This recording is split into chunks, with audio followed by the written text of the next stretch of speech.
வெள்ள அனர்த்தத்தை குறைப்பதற்காக காத்தாங்குடியில் மேற்கொள்ளப்பட்ட தொழில்நுட்ப ஆய்வு அறிக்கையை கையளிக்கும் நிகழ்வு 18/4/2024 அன்று மட்டக்களப்பில் நடைபெற்றது.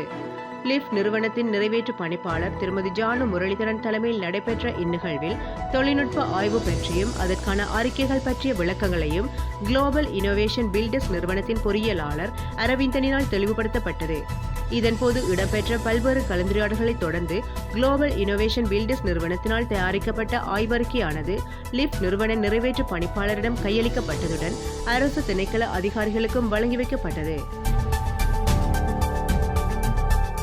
இந்நிகழ்வில் காத்தாங்குடி பிரதேச செயலாளர் பானா உதயஸ்ரீதர், ஆரையம்பதி பிரதேச செயலாளர் தட்சண கௌரி தினேஷ், காத்தாங்குடி நகர சபை செயலாளர் ரிஸ்கா சஃபீர், ஆரையம்பதி பிரதேச சபை செயலாளர் சர்வேஸ்வரன், மட்டக்களப்பு மாவட்ட செயலக அபிவிருத்தி உத்தியோகத்தர் சுபாஸ்கரன், அனர்த்த முகாமைத்துவ நிலைய பிரதி பணிப்பாளர் ரியாஸ் மற்றும் USAID குளோபல் கம்யூனிட்டிஸ் அமைப்பின் சிரேஷ்ட பிராந்திய திட்ட முகாமையாளர் சிவானந்தன் உட்பட கிராம சேவைகள் உத்தியோகஸ்தர்கள், அபிவிருத்தி உத்தியோகத்தர்கள், சமுத்தி உத்தியோகஸ்தர்கள் என பலர் கலந்து கொண்டனர். USAID குளோபல் கம்யூனிட்டிஸ் நிறுவனத்தின் நிதி அனுசரணையில் லிஃப்ட் தன்னார்வ தொண்டு நிறுவனத்தினால் இத்திட்டம் முன்னெடுக்கப்பட்டிருந்தமை குறிப்பிடத்தக்கது. காத்தாங்குடி பிரதேச செயலாளர் இப்படி ஒரு ஆய்வு நிலையங்கள் காத்தாங்குடி பிரதேசத்தில் செய்திருந்தால் நல்ல மகளை செய்து அனுபவம் கொண்டிருந்தவர்.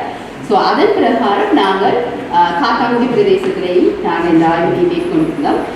இன்றைக்கு இந்த ஆய்வை சமர்ப்பிக்கிறதான் இந்த நிகழ்வும் இன்றைய இறுதி நாளும் பொறியியலாளர்கள் வந்திருக்கிறாங்க. அவங்க இந்த திட்டத்தில் ஆய்வு சம்பந்தமான விடயங்களை உங்களுக்கு தெளிப்படுத்த இருக்கிறாங்க. அதே நேரம் உங்களுக்கான நிதி அனுசரணை வழங்கிய USAID குளோபல் கம்யூனிட்டிஸ் அமைப்பினருக்கு நான் இந்த இடத்துல நன்றிகளை தெரிவித்துக் கொண்டு காத்தாங்குடி பிரதேச செயலக உத்தியோகத்தர்களுக்கும் இந்த இடத்துல நான் எங்களுடைய கோஆபரேஷன் நிறைய இருந்தது. அப்போ அவர்களுக்கும் நான் நன்றிகளை தெரிவித்துக் கொண்டு